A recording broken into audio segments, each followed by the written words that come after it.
Yo, what is up guys? It's the Goblin and welcome back to another Black Ops 4 video. Tonight's video is probably going to be a late night or early morning upload by the time you guys see it, and I'm going to be talking about operator mods because there's something that's new to this game and that are very unique. I'm going to be going through the list of them and sort of talking about what I think of each of the operator mods and which ones I think are actually like top 5 and worth giving a try in this game. I'm going to do all that in tonight's upload. So if you guys could drop a like on this thing, let's go for 1,500 likes. And guys, the support has been amazing. I'm keeping up with the multiple videos per day. I have some class setup videos planned out to come out soon for guns that I haven't covered yet. So let's go for 1,500 likes. Smack that like button, subscribe to the channel if you guys are new as well, and let's get right into it. So basically, operator mods, how they work in this game is there's something that once you max out your gun, so once you get to that max level of a certain gun, you have the ability to turn on a operator mod. Now, operator mods are super duper cool because they are completely unique attachments to that one gun, and it's sort of like an attachment mixed with a variant because they usually are very, very powerful.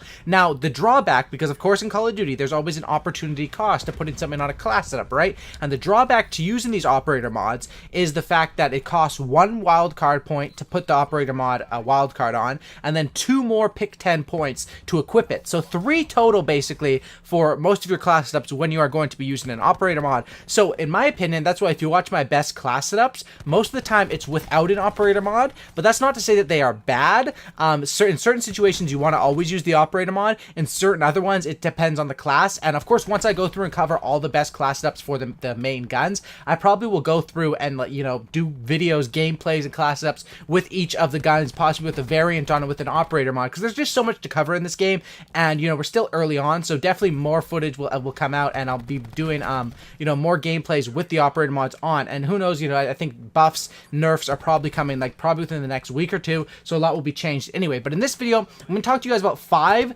operator mods that I think are worthwhile using and that I think are very, very good in this game as of right now, and probably worth the points. Now, I'm not sure if they'll be on every class setup I use with these guns, but these are the 5 operator mods that I think are very, very strong, because in this game, there's about 20 something or maybe 30 weapons, but the majority of them, some of them don't have operator mods. For example, only 2 of the ARs, the Vapor and the Maddox, have an operator mod available to them, and 4 of the SMGs have one available. All 3 of the tactical rifles, 1 of the LMG, 1 of the snipers, 2 of the pistols, and 2 of the shotguns as well. Or actually, no, more of that than 2 of the snipers, all 3 of the LMGs. I got that wrong. 3 of the LMGs and 2 of the snipers. But you guys can see, half the weapons have them, right? So let's talk about the top 5 as of right now. First one that I think is very, very strong in this game and probably overpowered is the SG-12 strobe light. Now, if you've never seen the SG-12 strobe light, I will show you guys a picture of what it does. You've probably seen this in game. It basically blinds the enemy whenever you are looking at someone with the SG-12 strobe light. It blinds the enemy. And there was a very funny clip floating around of where a noob got blinded and missed every shot and sort of RPG'd himself. This strobe light, I played against it myself one of the first days of the game, and me and my friends were saying, what attachment is that? That's overpowered. We need to figure out what that is. It's the SG-12 strobe light. So the good thing about it is the strobe light's overpowered. The bad thing is the SG-12 is not the best gun in the game, so you in order to use that, if that strobe light was available on a real gun, I think it would be super duper overpowered. But the fact that you have to use a shotgun with it makes it still kind of balanced. But if you're in a noob lobby in TDM or free-for-all and want to run around flashing people with the strobe light and spraying them for easy shotgun kills, the SG-12 strobe light is a super duper strong operator mod and definitely in the top 5 of this game. Next one, and these are in no particular order, is the ABR tactical rifle. And the ABR tactical rifle comes with the repeater, and what the repeater does is it's the delay between bursts decreases the longer the trigger is held. So basically, the longer a gunfight, you hold down the trigger and you're auto bursting, kind of like a XR2 from Black Ops 3, but the longer the fight goes, the more your fire rate is basically, the delay between bursts is being minimized, so your fire rate is being increased. So in fights like this game where it's 150 health, ABR is a gun, it's a burst gun, you're going to be using at longer ranges, you hold that down, and the longer the fight goes is actually the better for you because your gun picks up steam and power as it goes. I really do think that is very, very good. Will it be on my ABR best class setup? I'm not sure yet. I'm still messing around with the ABR and trying to find the perfect setup for it because, like I said, these do cost 3 points, but it's definitely one you should give a try to. The ABR 223 repeater is a very, very dope one. Next is going to be the Cordite belt feed. Now with the Cordite, I really do think that the Cordite is not that good of a gun as of right now. Honestly, I think that if you want for the Cordite, the Spitfire kind of does everything that it does better, except for the fact that the Cordite has a bigger magazine or maybe other personal preferences. But the Cordite belt feed is absolutely ridiculous. This is the description of it. Adds an extreme amount of ammo that is continually fed to the weapon.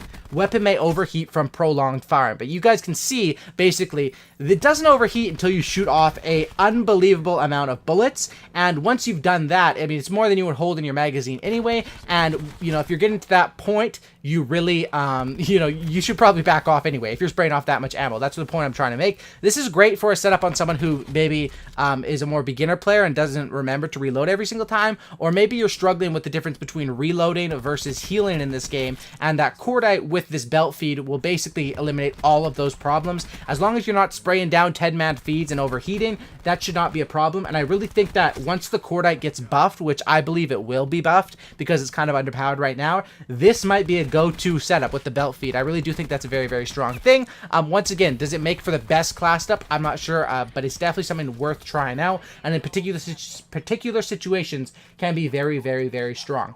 Next is going to be the Auger double tap. Now, this is going to be number 4. Once again, these are in no particular order, but the Auger double tap is one that I think is a little bit of a sleeper because it converts the Auger, which is a semi-automatic tactical rifle, into a 2-round burst gun. Now, the thing with this is you can actually combine it with high caliber for big damage on enemies, and basically 2 taps, kind of like H1Z1. If you ever played H1Z1, you'll remember 2 taps where you basically took the enemy's helmet off and then hit them in the head for the one-shot kill. That's kind of what this reminds me of. The Auger DMR, I like to call it the Auger damage just because this thing has big damage. It definitely does with that double tap on it, and if you run high caliber, you basically get double the chance of hitting them in the head, or even, you know, if you run other perks or other attachments that can help juice up the gun. I really do think that the Auger DMR, it's a different play style. You know, that's the thing with these operator mods. They completely change your weapon around sometimes. Like, for example, a GKS, it converts it from a fully auto good SMG to a burst one with longer range. With this, you're converting a semi-auto gun into a 2-round burst, and 2-round bursts in the past have not been the most hyped. You know, usually you want 3 or 4-round bursts, or even pentaburst like they have in this game with the Swordfish operator mod, which is, I'll give an honorable mention to as a very, very good one.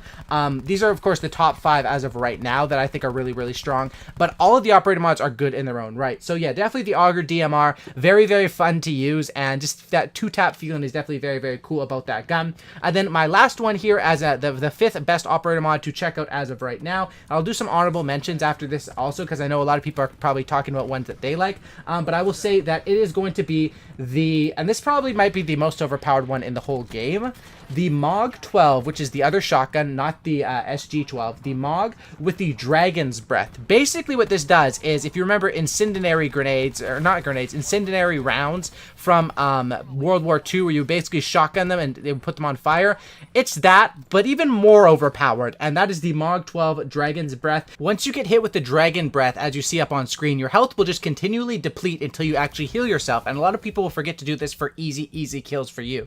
This is what I believe to be the best shotgun as of right now, and if you go all in on a shotgun class, which you can kind of do because it's a secondary, so if you give up a primary, of course I'll be making you know, I still have more class ups to come, guys, and I know, dude, like I just want to make so many videos because I'm enjoying this game so much, but I'm trying to, you know, just do 2 videos a day and keep up the momentum going like that. And you guys, the support, man, has just been absolutely amazing. But yeah, definitely those 5 are super duper strong operator mods in this game right now.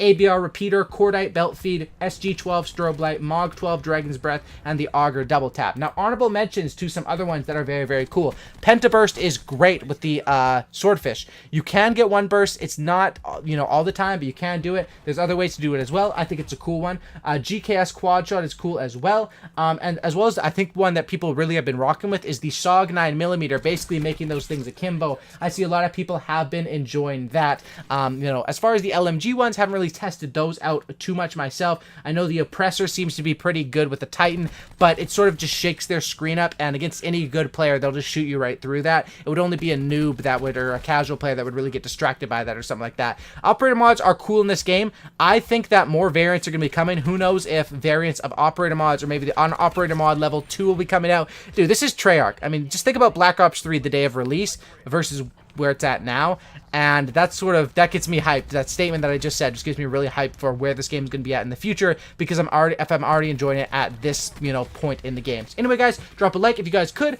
and let me know some of your favorite operator mods and some other ones that I should put some more playtime into using. Those ones are definitely some good ones you should check out as well, though. Subscribe if you guys are new and made it to the end. Check out some of my other videos, drop a like, and I'll see you guys in the next one.